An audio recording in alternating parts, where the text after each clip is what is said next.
Richy Walsh, Tony, how are you?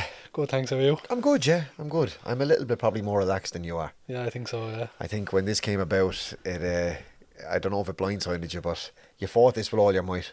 I think so, yeah. Yeah, but we're here now and we're relaxed. We're just having a chat. That's all. I'm delighted that you're here. First of all, Thanks. I think I think your story needs to be told, and I think it's a very inspiring one, if you don't mind me saying.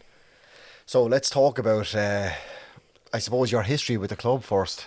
When did Waterford FC, or whatever they were known as at the time, become a part of your life? I'm going to say I was 9. Okay.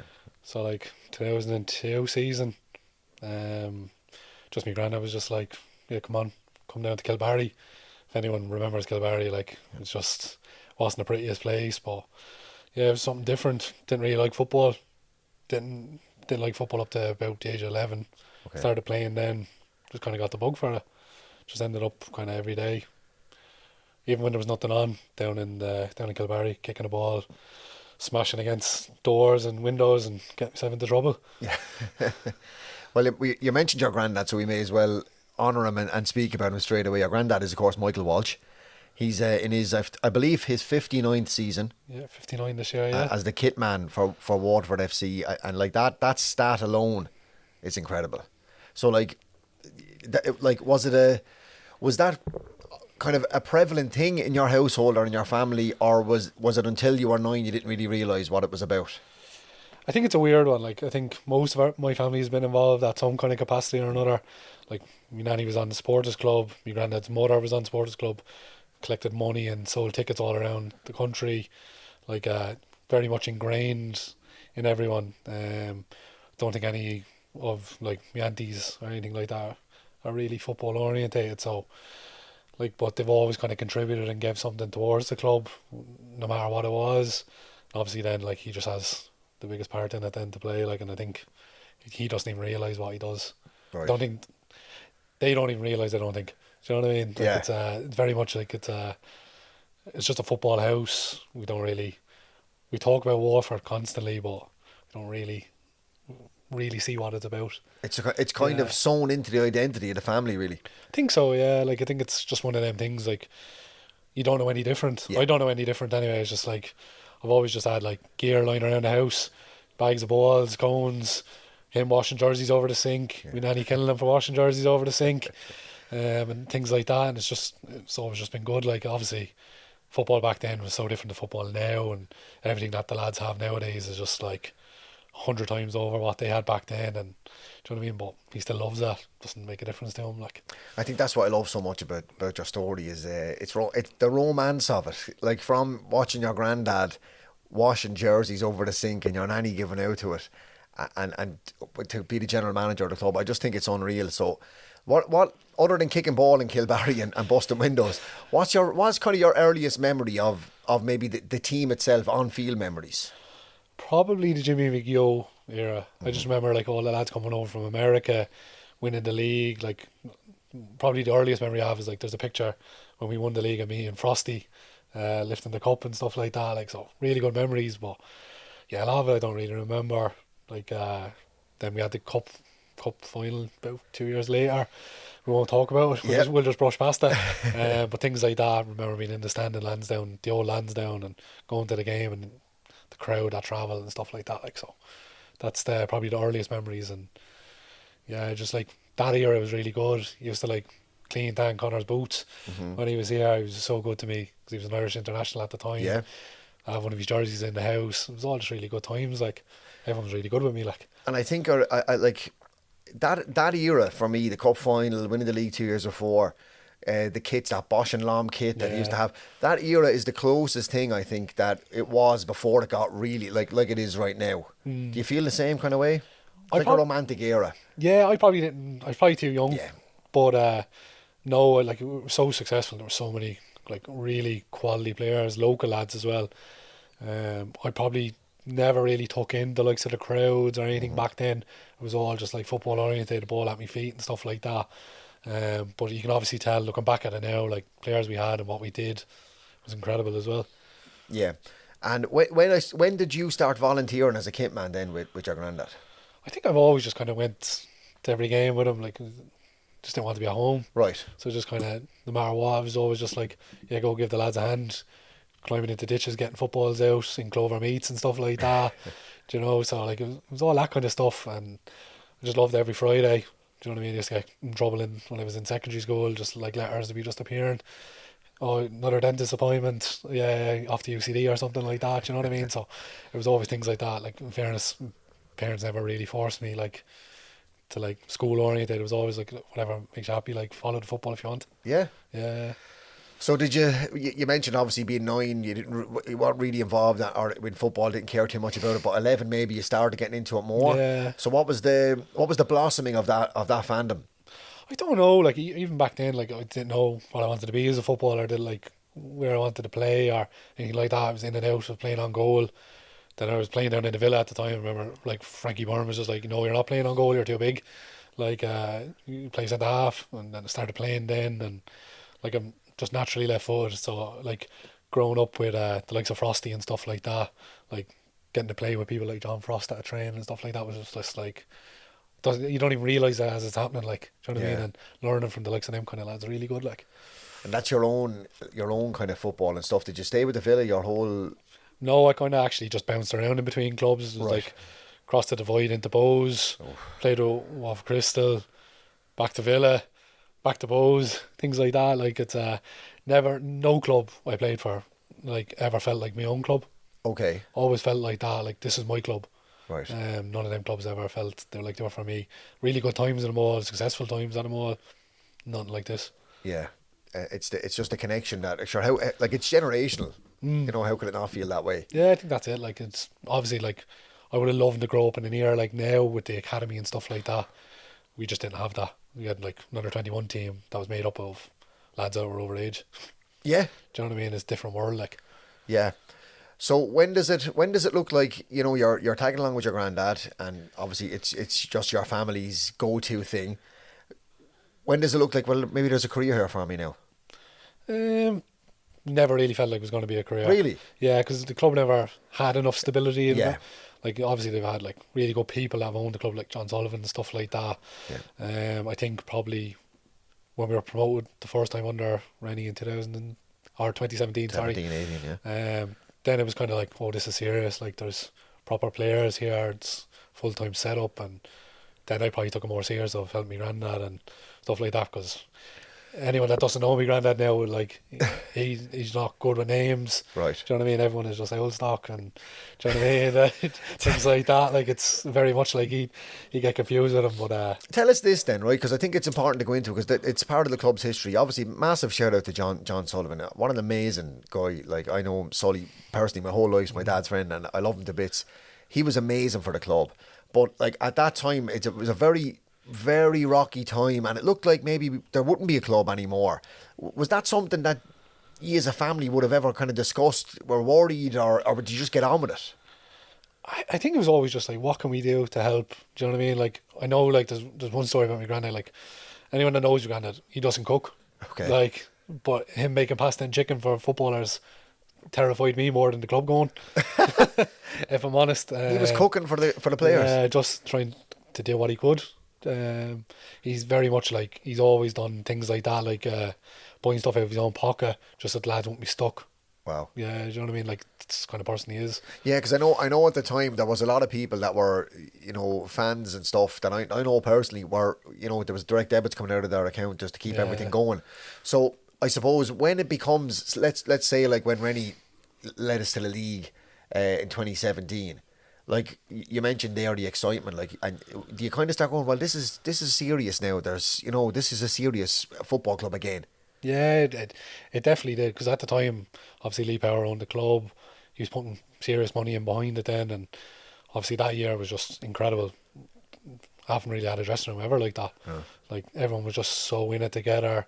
They all like mixed off the pitch. They were all like really good friends, and obviously reaped the rewards because of how successful they were on the pitch. But like, it definitely felt so different.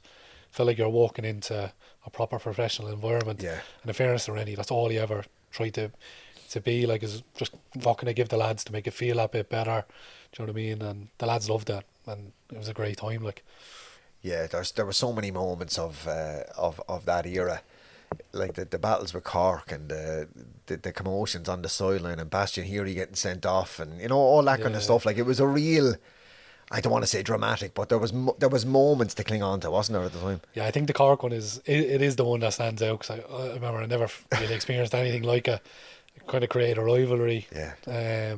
That none of us thought was going to come from it, because obviously you have that Cork Waterford rivalry, but things like that, like I remember all of us, the staff, we were in the next morning for the lads at a recovery session, everyone was like, no, we didn't sleep. Yeah. Everyone was kind of like, that was mental. Yeah. And then it just kicked on, and I think all that kind of galvanised us a bit more, brought us all even closer. Right. If you thought we couldn't be in already. So, like you mentioned, like it didn't really look like this would ever be a career for you. That it was just like a family club almost. Yeah. So, what was your plan? Did you have a career plan? Did you go to college? You mentioned that school wasn't really for you. No, so I didn't. Like, I just never really knew.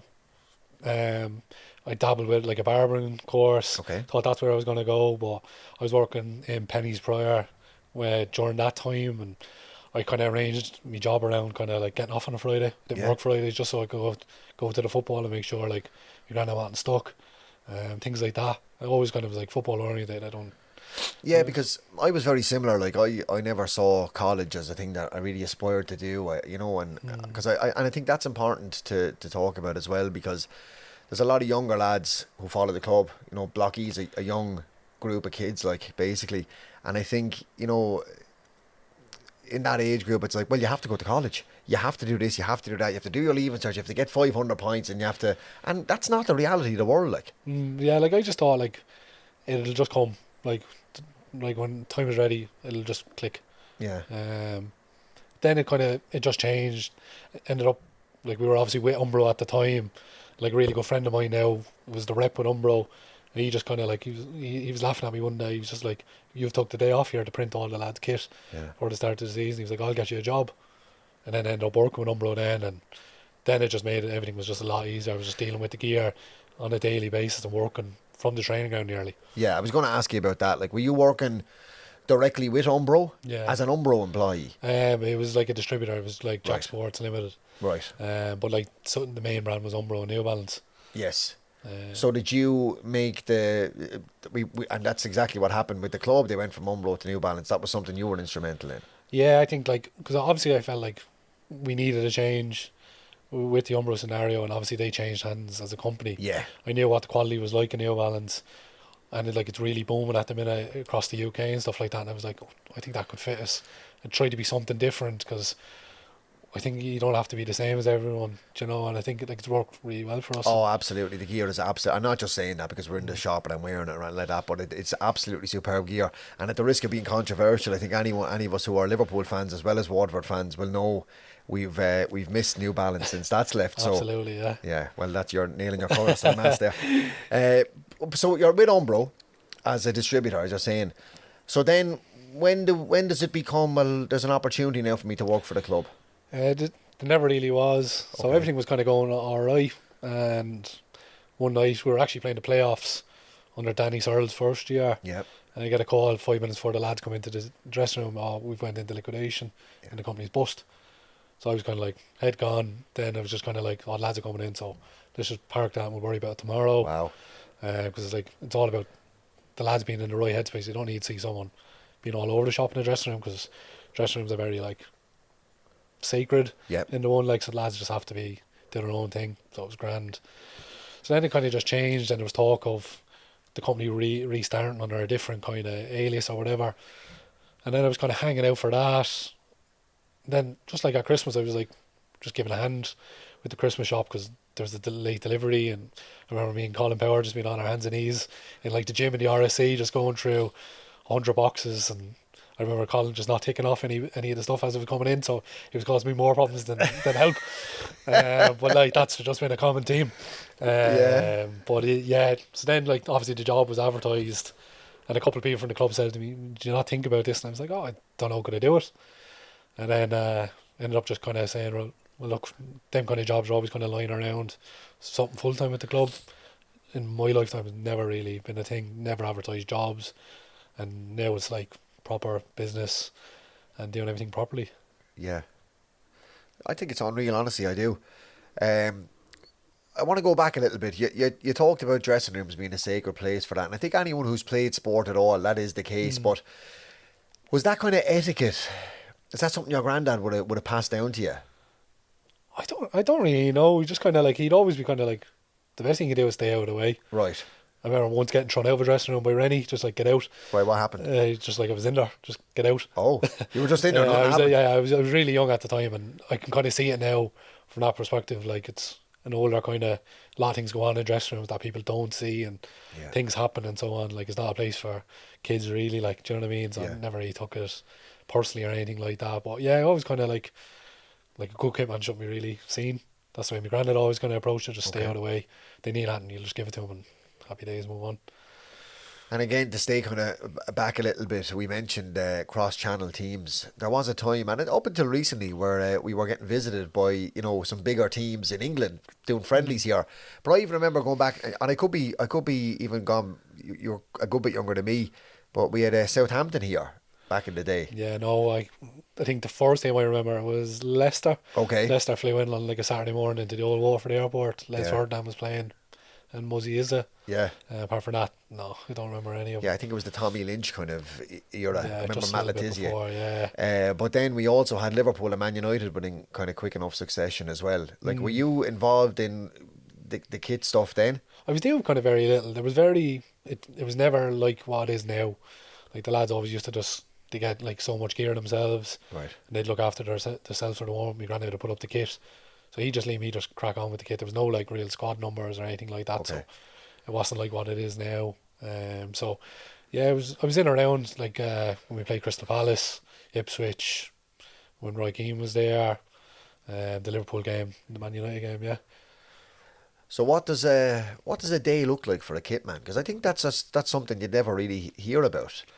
It's kind of different because we always kind of like had our own kind of thing. Like, he'd always look after the washing. I don't do that. I don't even do it at home. So you know what I mean? It's things like that. But we're like, it kind of tied into my job with Umbro, like printing jerseys and stuff like that. That was kind of the bulk of it. So like over Christmas period, that's what I'd be doing. Like, I'm stupid. Like, I did, like, my missus obviously kills me, like, because I took in like 40 boxes of kit over Christmas into a bungalow one year just because the RC was locked up for the holidays, just so the lads would have training kit. Yeah. You know what I mean? But like, you just do things like that when you're caught up in it. You don't even think about it. Everyone thinks you're insane, and you're just kind of like, well, it's better than the lads having nothing. And it has to be done. Yeah. Because like any of us who play junior league will know, usually it's the manager's wife, and he just throws them into a washing machine. He comes along with a big massive gear bag. Everyone takes a jersey and that's it. But obviously for a professional team, it has to be a lot different than that. And you're dealing with training kits then as well. Yeah. So it's totally different. Everyone obviously has their own squad number. So you're printing up a jersey, like, it's time consuming with jerseys. And you'd be printing them up as well. Yeah. So like badges on the side, sleeve sponsors, back sponsors, name, numbers, cutting them out. So like, it's time consuming. Right. But like, definitely something I enjoyed. It's a little bit different. Like, it's a trade in itself, really, isn't it? Yeah, so it's mentally draining at times, but like, yeah, it's good. Like, you need to be able to do that kind of stuff, especially with the modern era lads coming in at the last hour of transfer windows and they're going to play straight away. So you need to be able to do all that kind of stuff. Yeah, and they're coming from professional environments at big clubs, like especially some of the younger ones that we've had the last couple of years, and they expect a minimum standard, and anything else is. Well, it reflects on the club. Yeah. So we'll fast forward to the modern day, I suppose. Like, you found yourself, you were, as you said, like a rep or, licensed by Umbro and kind of working in liaison with the club and stuff like that. And then the opportunity comes up to work for the club. But then out of nowhere, the big job comes up. And a couple of weeks ago, out of nowhere, you're announced as general manager of the club. Like, on a personal level, take professionalism and stuff out of it. How did it feel when that all came together for you? I probably didn't think about it myself. I probably still don't. Yeah. Do you know what I mean? I'm probably more from my family side, because I know, like, my nanny and granddad are really proud of that. I was going to say, how did they feel? Like he was just like over the moon, because he was just like, oh, you came from nothing to that. I still don't think of it as a big deal in my head, because I'm just like, there's a job has to be done. So for me, like, that's all I'm trying to do. She's mad. Like, she'd just be like, just make sure you're eating.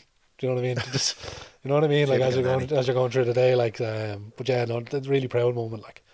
Yeah, I think it needs to not be glossed over that a guy who was 9 years of age helping his granddad wash jerseys is the general manager of the club. That doesn't happen in football, really. Like, No, probably not. no, Like, it doesn't.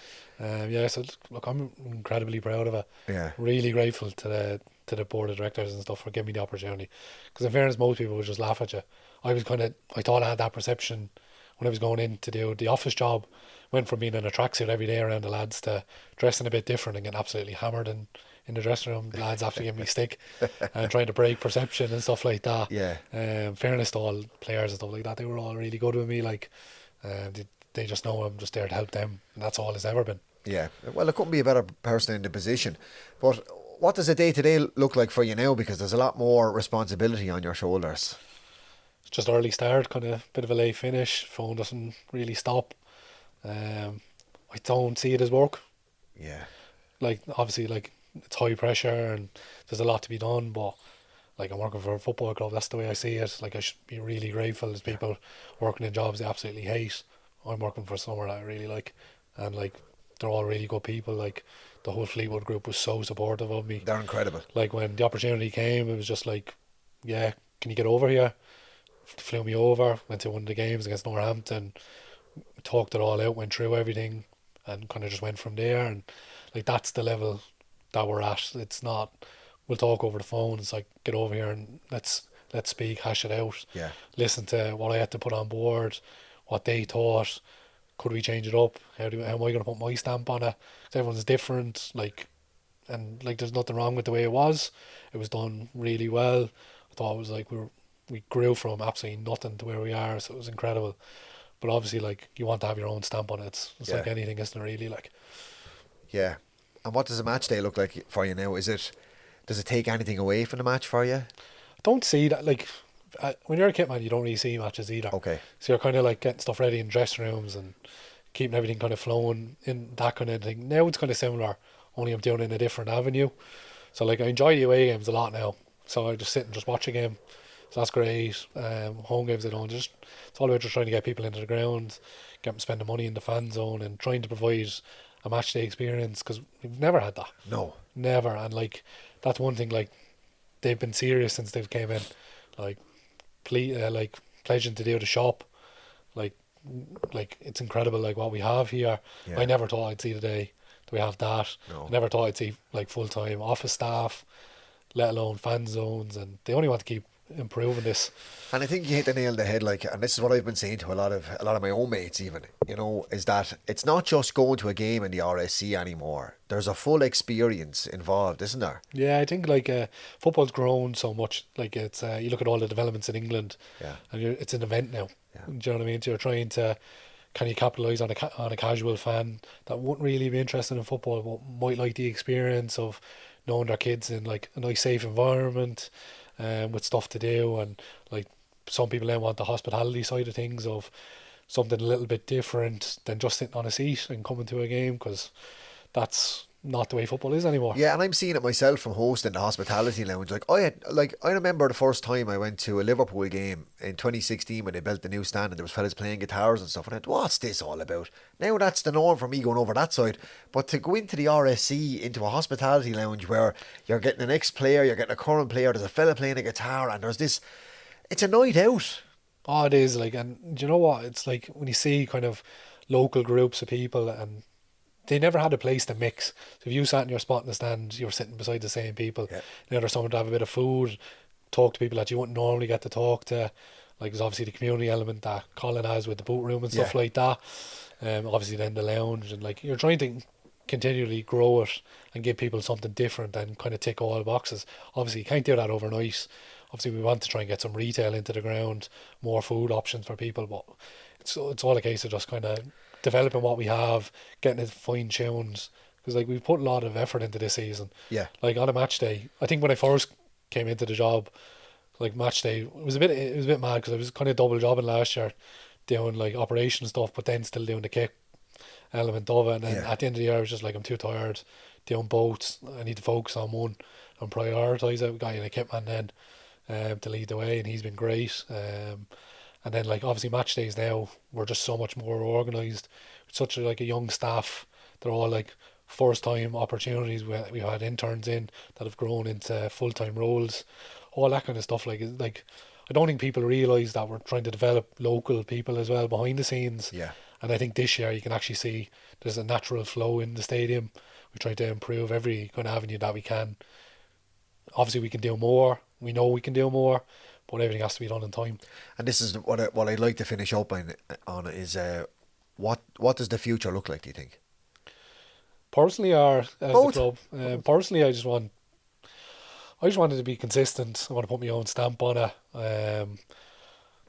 Yeah, I think that's the main thing for me. Like, I'm not titles and stuff like that. They're not a big thing to me. Okay. I think you'll be judged on what kind of job you do and if you're approachable, have respect for people and so on. Like, so that's the main thing for me, and improving the match day, and everyone's just happy coming to watch the football. Hopefully for the team, hopefully Keith and the lads can keep going and doing what they're doing. They've been incredible. Yeah. I'm not surprised. Like, I'm seeing the amount of work that Keith put into the team since he came. Like, last year, like, it could have been so different. You look how mature and much effort, and then like the night in Tallaght, like probably the best night I've ever had in the club. Incredible, like. Yeah. And then to kick on and do what we're doing now, obviously, like, it's going to be a big season in general. So hopefully we just keep pushing and hopefully kick on again. Exciting times. Yeah, definitely, yeah. Richy Walsh, thank you very much. No problem. Thanks, Tony. Pleasure. Colin Power, how are you? I'm good, Tony. How are you? I'm good. Not doing too bad at all. Little double header of an episode here today. As we record this, you're up first. How are you feeling? It's not really your usual forte. No, I prefer being out and about, but I think it's an opportunity to explain to us what we're doing in the community as well. So I'm grateful for the opportunity. Of course, and I think everyone recognises what a great job, of course, the club is doing, but you in particular spearheading the community development within the club. So I wanted a chance to sit down and chat to you and find out a bit about yourself, obviously, and a bit about what you're doing and what the plans are going forward. Yeah, no problem. So I suppose we'll start with yourself. How did you become involved with Waterford Football Club at the start? I suppose a few years ago I came on board as a volunteer doing a few bits and pieces, and I think, like with any volunteer up and down the country, either at grassroots or with League of Ireland, you end up doing more stuff because, you know, there's always lots of things to do, and you probably don't realise that in a League of Ireland club there's so much to do. I never realised it until I got involved, so I was there as a volunteer first. Yeah, and I think you've hit the nail on the head there. Even for myself, the little few bits I'm doing with the club, I didn't really realise, and I don't think anyone would really realise how much work, how much staff, how much planning there is into every intricate detail that the club has to do. Yeah, look, it's unbelievable, and you know, all the staff here, but there's also a huge amount of volunteers, and I think that goes across all aspects of the club, but particularly in the community element that we try and do. I couldn't do the job without the volunteers, you know. Yeah, and obviously, I suppose what interested you in getting involved? Obviously, it was your fandom for the club, or did you just see an opportunity to get involved community-wise? What was it that originally drew you into being involved? Originally, it was more about the club. It wasn't. I don't think there was that. There wasn't a real buy-in to community stuff back, you know, before the new owners came in. I think there was probably optically and that, but the real buy-in wasn't there, you know. But now it's totally different, and the whole, you know,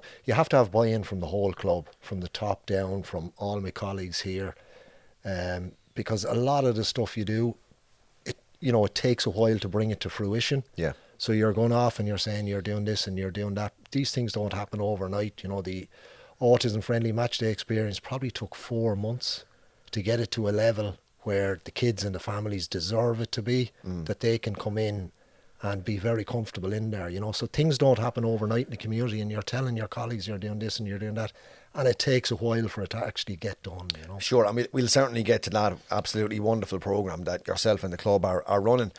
But well, I suppose what I want to get to is you're volunteering, you're doing odds and ends for the club and all that kind of stuff. Did you maybe already have an idea that, you know, when the ownership is changing and stuff, okay, maybe there'll be an opportunity here now to grow this aspect? Did you see into the future, if I can kind of be so fancy in saying it, and go, there can be more that the club can be doing with the community? I wouldn't say I saw into the future, but I certainly got a vibe very, very earlier on when I met the new owners and the people working for Fleetwood, that, community was going to be a big part of what they were going to do at Waterford FC, as well as, of course, on the pitch, but community, they spoke about it quite a bit. Yeah, and I think even there was a disconnect for a long time, I think, and this is my opinion only, in previous ownerships. I don't just mean the one before the one that we have now. I mean in previous ownerships, there was a bit of a disconnect, I feel, between church and state, if you like, fans and on the pitch. Whereas it certainly doesn't feel that way now. There's much more of a togetherness when you go to a game, whether it be home or away now. Would you agree with that? I would, yeah. And look, I've never seen as many shirts, Waterford shirts around the town with kids, young kids to, older people like myself wearing them, so to me, it definitely changed and that changed with the new ownership. There's no question about that, so they weren't just, obviously, look, results on the field they're hugely important, they're vital, but they're also interested in off the field stuff and a genuine interest in it. So I think, and I'm not knocking any previous owners, but, they weren't as interested in, getting involved in that aspect of it as these owners are, and I think that shows, that's quite clear. Yeah, and I think the best thing about the community stuff for me is that it is Waterford Football Club. Do you know what I mean? It's the football club of the city, of the county of Waterford. So why wouldn't it be a community spirit thing?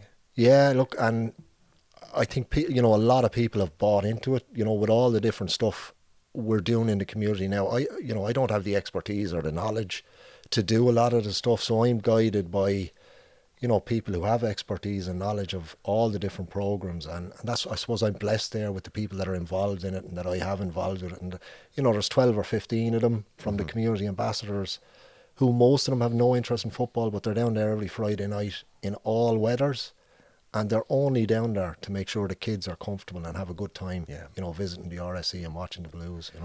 Yeah. So at what point does it become a transition from you? I'm volunteering, I'm doing odds and ends with the club. What stage or what point does it become, well, Colin, we'd like you to become the community development officer for the club? I suppose, look, there was a bit of luck and timing around it.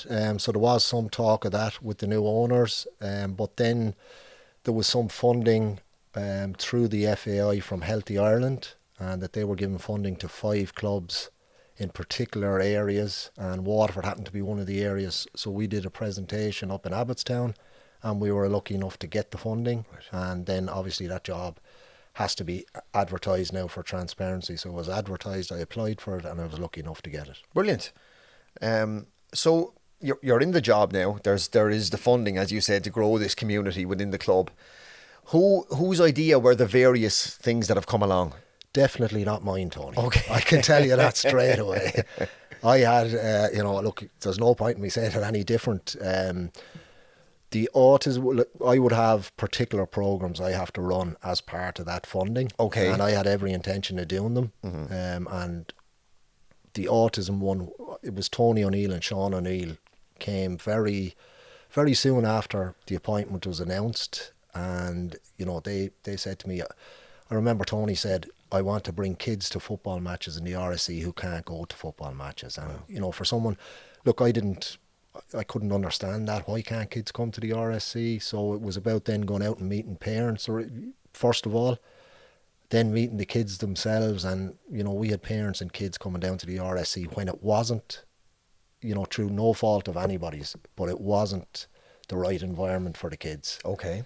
And they were good enough to go through. We must have went through 5 or 6 matches, and I would have had the lads in the RSC pestered about changing different things down there to make it accessible, and to the guys here as well. And we have it now to a level that the kids deserve and their families deserve, and it's to a very high level. And I'd be very happy with that. What were the things that needed changing, if you don't mind me asking? Oh, look, there was speaker systems needed changing. For the sensory stuff, is it? Yeah, okay. There was a particular speaker. I suppose first you have to find a place to put them, and it wouldn't be in Block E. So, you had to find an area that was suitable for them. There's a lot of moving parts, as you know, on match night. Mm-hmm. So you can't have a seat that there's no noise in. You'll always have that aspect of it. But so we had to find a quiet part of the stadium. We did that.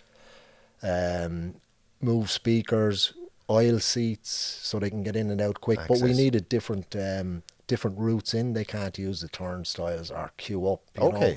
So we come in through the car park now, and they collect our tickets beforehand and lanyards, so there's no waiting around there.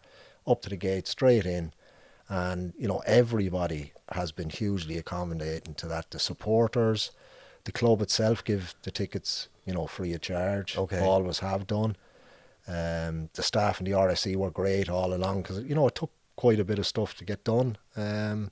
So yeah, it's fantastic, and that's one of the things I'm really proud of that we've achieved. If we can get a bit more into this, maybe, because there's a match day experience, for an autism-friendly match day experience with a free match ticket. Correct. So, if someone is listening to this and doesn't know about this scheme or whatever, is there a particular club they have to be involved with? How do they get involved if they have an autistic kid or whatever it is that might enjoy the match? How would they start this process to get involved with that? They would contact the club or myself. It's all over the socials on at least a weekly basis. Yeah. Sometimes twice weekly. So that would be the first point of contact. Now, we have a lot of fans with autism that come the normal way, and this program isn't what that's aimed at. It's aimed at kids on the spectrum that can't come. Okay. So kids that can't queue up, you know, they can't go through turnstiles. Yeah. That's what it's aimed at. So we're trying to facilitate that it's the kids that would be in the bedroom on a Friday night. Okay. Because they can't come through the normal channels, if you like. Yeah, I understand that completely. Is it a separate initiative to the football?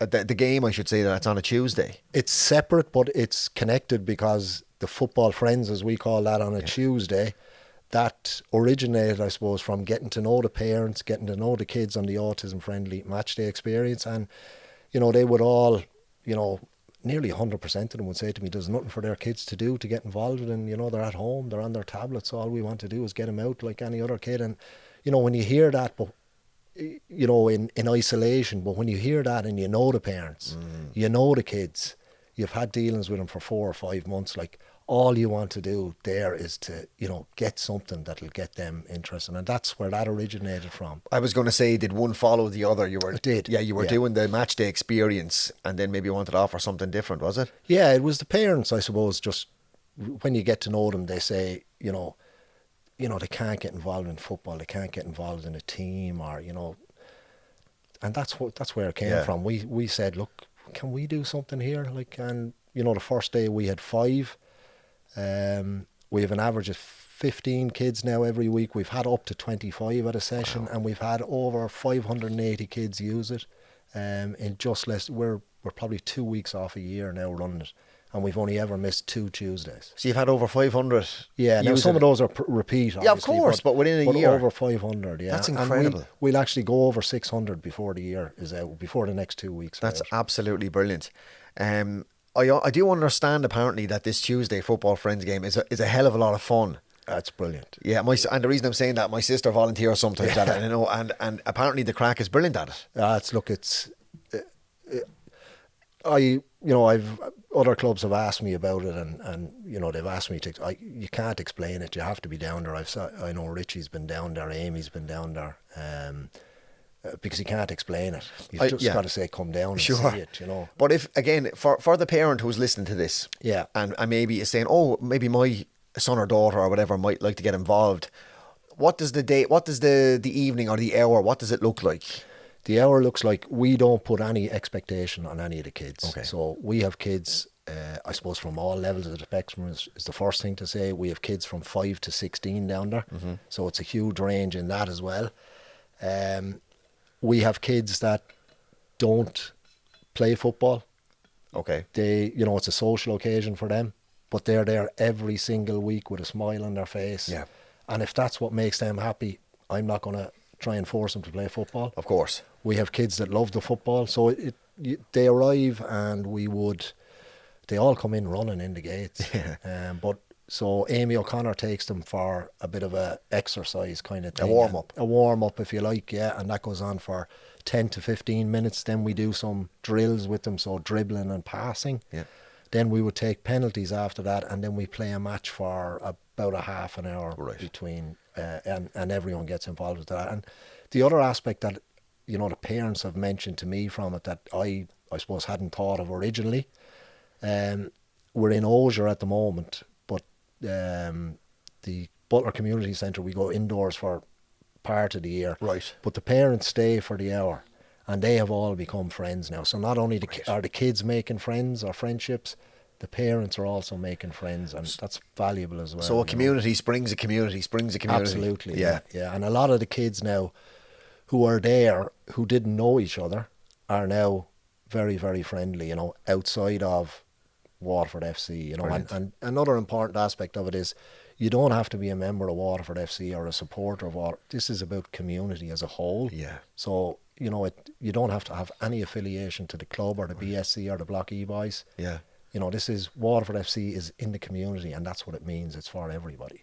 It's brilliant. That's why it's such a great initiative, because of what you just said there. Like, you don't have to be an official supporter, season ticket holder, match attender. You don't even have to be affiliated with a club within Waterford. No, and you don't have to. If you are affiliated with a club, it can be a GAA club or a rugby club. It doesn't matter where. Like, you know, I think some clubs might say they're in the community. We are in the community. Yeah. You know, we don't want any barriers to any kid, because we know how important all sports are. So it doesn't matter. You know, we launched a bootroom there, fairly serious investment from Sure Engineering. Okay. One of the key things from both parties that pulled that off was it was a community bootroom. So, you know, again, there was no affiliation. It doesn't matter. We know how important all sports are. Uh-huh. Sure Engineering would have their DNA originally 30 years ago in GAA. Right, you know? yeah. But because this was a genuine community bootroom, that's, you know, one of the important factors of them coming on board. And, well, let's talk about the bootroom. Yeah. Where did that come from? And what's it about? Yeah, the bootroom has been in the back of my mind for years, but again, there wasn't that appetite from previous owners there. And I suppose learning from the autism stuff and other stuff, I probably would have been one to cut corners before in lots of ways. And I think what I've learned from this is, you know, on these things, they are important and you need to do them right, and you need to do them. And again, it took a lot of time. This is probably, with Sure, we're probably been talking for 9 months. Wow, okay. And, you know, I'm telling guys the idea at the start, getting very excited about it. And then, of course, they're obviously asking you, well, what's happening with the bootroom? Yeah. What's happening? So I suppose it originated, I went visited a few locations around the country. They had some second-hand or used containers, if you like, and my initial reaction would have been to take it, and I suppose worry about the condition and all that afterwards. But, you know, speaking about it again, because it was going to be a community bootroom, it turned out to be a state-of-the-art 20-foot container, full electrics inside, all insulated. It's a fantastic, you know, wrapped, and their branding, our branding on it. So it's you know, it's a brilliant.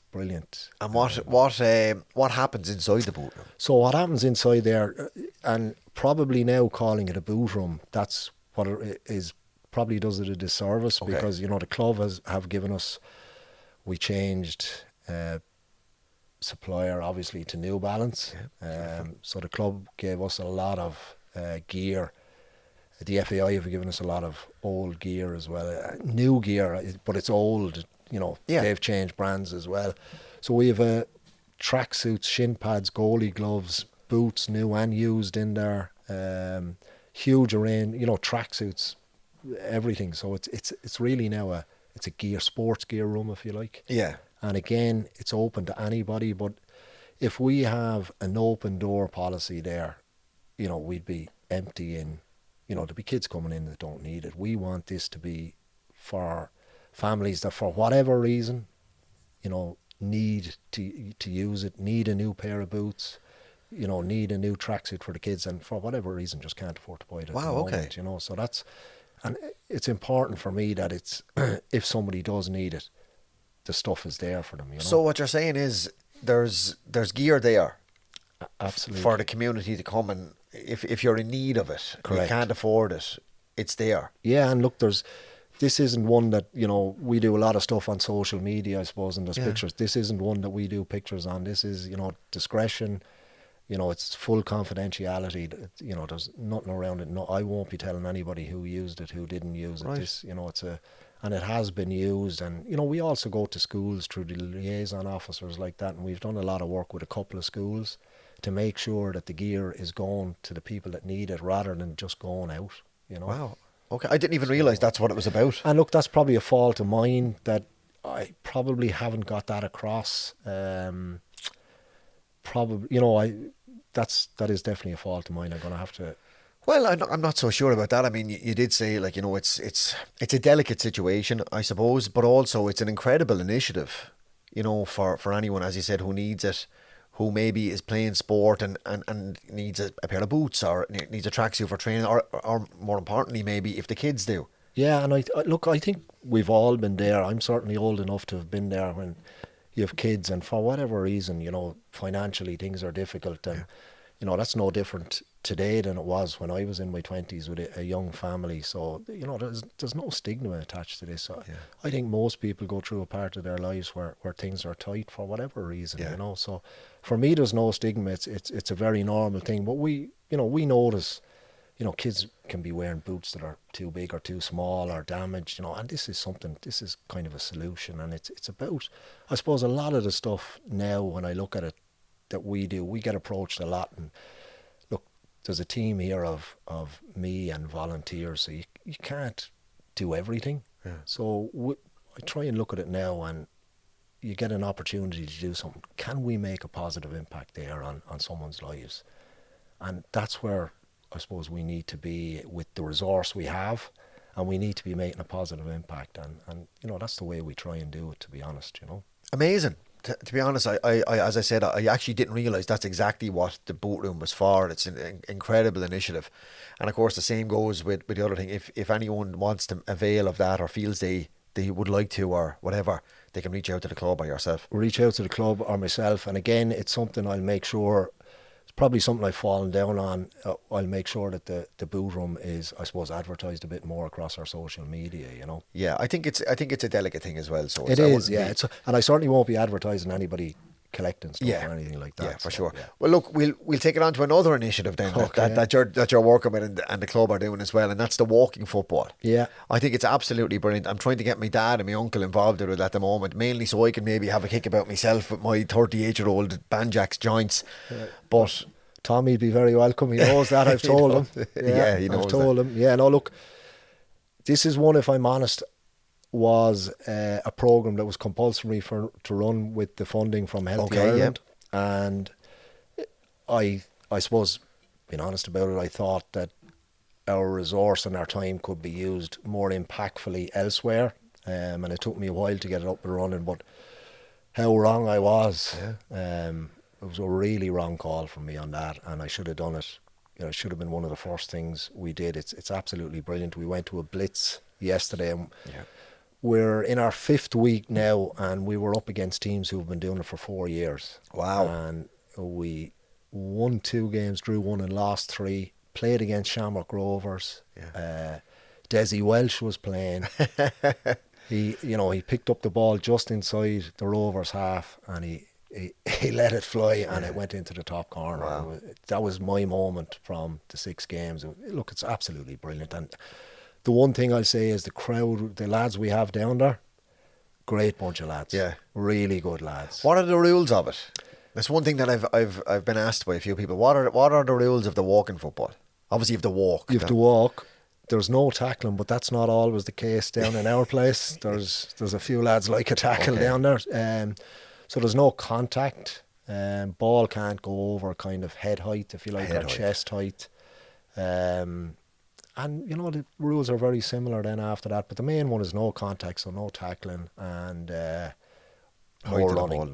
No running. Okay. Yeah, that's the main thing. And it sounds it's difficult, but once you do it for 3 sessions, like we had two new guys down there today on the back of seeing it on social media, and I could see the way I was the first time I did it. They were running, and but it's a brilliant initiative, and probably the football is great, right, and the blitz was fantastic, but we all go for tea and coffee and a biscuit afterwards, and all the lads go. That's sponsored by the Blue Supporters Club every week, so thanks to them. Yeah.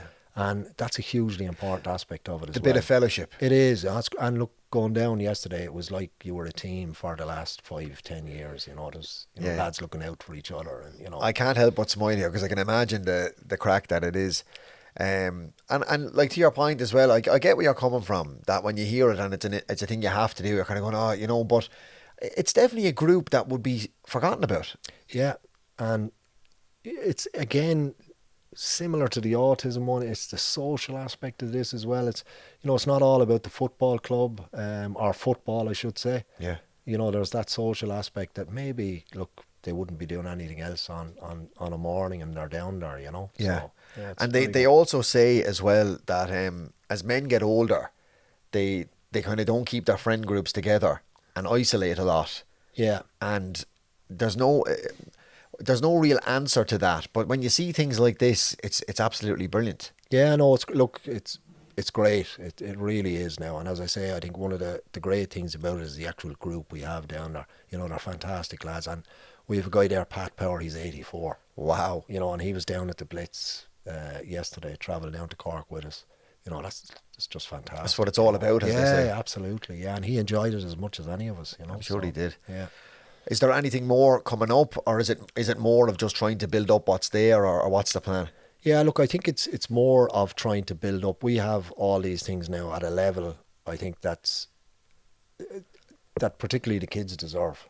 But we want to do a football memory, so it will be aimed more again at the older people. So I've spoken to some ex-players and they're keen to get involved, and it'll just be coming down to the sponsors room on a morning or an afternoon and a chat, and again and a coffee and that kind of stuff. And, you know, we have other plans of other stuff as well. Sure. There's schools programs as well that we have to get up and running as well. So there's lots of things happening, and we're hoping to resource a bit more in the community now as well. And that's a hugely important aspect for me, because I mentioned the community ambassadors before, but there's also Amy O'Connor does a huge amount of work here as a volunteer. You know, we have Paul Phelan, Lee Hayes, all the, you know, Heather's been down, you know, a lot of times helping out with us. So the community ambassadors, there's a huge amount of, you know, help on board. So, you know, I need to find a way to resource that as well, or try and resource some of it. Yeah, and you mentioned the ex-players there. There certainly seems to be an initiative there to try and kind of bring back a lot of the ex-players. Like I see it in the lounge myself, the hospitality lounge, every week where we have an ex-player. But there's definitely I don't want to say a mending or anything, because there was no split there. But the club has so much great history. It's what I love is the honouring of that seems to be going on now. Yeah, and look, I could be wrong now, but certainly this season, I don't think I've ever seen as many ex-players around the grounds in the RSC. And, like, you know, and I don't want to be picking lads out, but, you know, you see them down there in the sponsors' lounges. You're talking. I think it's great to see them around, and they're around the ground watching the game, and like that's where they should be. You know, we had Paul Morrissey down at Walking Football for a game, and like there was guys down there in their 50s and 60s, and it was like they were looking up to his idol. They were so happy to be playing on the same pitch as Paul, you know, and, you know, saying he had 6 medals, and it was, I can't believe I'm playing on the same pitch with Paul. So they're idols to, you know, and I think it's great to have them around and watching games and going to games, and I think more of them should be welcomed there as well. Absolutely, you know? like you said it yourself, like you see it in the hospitality lounge at before the game, half time, afterwards. There's ex-players, again, I won't name, there's so many of them that are there regularly now, but you see the people who are in there, and they're in there for the food, the drink, the crack and all that, but they're, like what you said, looking up in these ex-players' faces, and they're local lads, and they're just like, you know, it's. I just think it's brilliant to see. I know, it's fantastic, and I think what the club have done, you know, and I've been here before this ownership. I mean, you sit around looking where we're sitting here, and when I think about where we used to be, which is now the quiet room, like it's just fantastic. The fan zone, you know, the resourcing, staffing, and, you know, it's fantastic. It's like apples and oranges, really, you know. And I was there when, you know, I can talk about it because I was there, and it's just a different world. You know, it's very exciting time for football. It's hugely exciting. You know, and we have to get in the community buy-in from everybody. That's from Richy and everyone here, you know, and Keith and the players. I mean, I watch Keith. We have a mascot every game, Super Value sponsored, and we bring him into the dressing room, and like the players are fantastic with him. They'll give him the time. You know, they chat to him. Yeah. You know, they're very good with him. But I see Keith out there, and none of this was asked of from Keith, but he's coming off from getting the picture, the mascot is, every game. And Keith makes sure, no matter what's going on, he gets a picture of him beside the dugout with him as he's walking off the pitch. Now, that wasn't asked of Keith or anything. That's what he does. He did it himself, and he does it every week. And so we need buy-in across the club, and we get it from Keith, his staff, and the players as well. So, you know. Yeah, the one thing that stands out to me again from interviewing the current players before the match, or even the man of the match afterwards, is they all talk about the community spirit that's within the team, that what a great bunch of lads they all are, and how the togetherness, and that is definitely spreading, as you said, from yourself with the community outside the club to the team as a community inside the club, and there's a bit of a harmonious. Yeah, and you know, we're down here. Once a month we have a community publication, the Blue Army, which raises funds for the community work as well. And I suppose, look, it'd be remiss of me not to thank all the sponsors in that, and you know, and everybody who buys it, because you know the money goes back into the community, into the stuff we're doing, and without those companies and individuals on board, you know, we couldn't produce that. And so that, but just going back to the monthly, we have a signing down here, you know, it's connected with that, and the players are, you know, they sit in here for an hour. They're absolutely fantastic with the kids. There's nothing, you know, they won't do with the kids they're asking. And outside of that, then, you know, you might have to get a signed football or something done for a kid for whatever reason. Yeah. You know, the players are great, you know, and I'm not going to name any of them now, but they're fantastic. Anything you ask of them, they're willing to do it. So, you know, and that plays a big part. These guys are absolute heroes to the kids around, you know. They're like their Ronaldos, you know, being honest about it. And I see the reaction of kids, and sometimes I wonder, do the players know that, you know, how highly the regard they have for them. Look, it's unbelievable, you know. So, well, look, Colin, we'll wrap it up, I think, here. But like the work the Trojan work you're doing at the club, and the club is doing with you, it shouldn't go unnoticed. So I'm delighted that we got to go more in depth with it all.